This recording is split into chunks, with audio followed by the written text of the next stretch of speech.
I think even before we got married, we knew eventually God was going to take us into missions. So we are here in Berlin, and really what we're doing is the same thing that we did, just as covenant members in North Fort Worth. We started small groups. We found that really wherever we see God working, this is where we want to join in. So we believe that God is at work. We believe that He's at work everywhere. And I know that so often one of the wrestles in my heart before we left is how responsible is this to take my family into this type of an environment? So one of the fears that I had before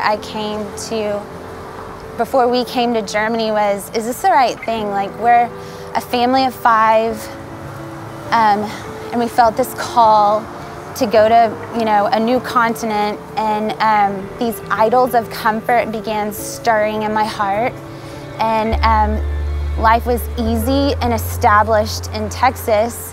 I became fearful. One of the names of God is the Comforter.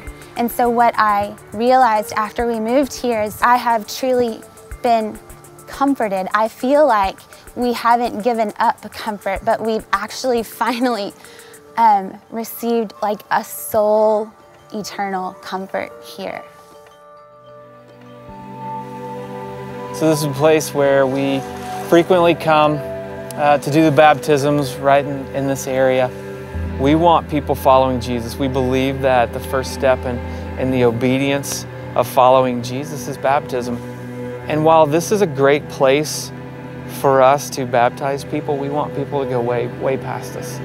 And this has been, I don't know what you would call it. It's just kind of one of those places, those markers in the journey that that God said you're going to be doing this, and here it is. It's such a joy for us. I would say that one of the greatest things about this adventure is knowing God more, because when you step out into the unknown and you just have no idea what it's supposed to look like, and you have to trust Him for everything, you begin to see Him come through in ways, and you begin to know Him in ways that you had never known Him before. And now I look back and I have to laugh. I'm like, what were we hanging on to? No matter what you give up for Him, He is so much better. Whether it is working with refugees, whether it is working with Germans, Americans, whoever it is, that if we're going to lead people into this type of life, we have to live it first. It has to be, we can't lead someone into something that's not true of us first. And so that, that's what we've been doing here, and yeah, it's been fun.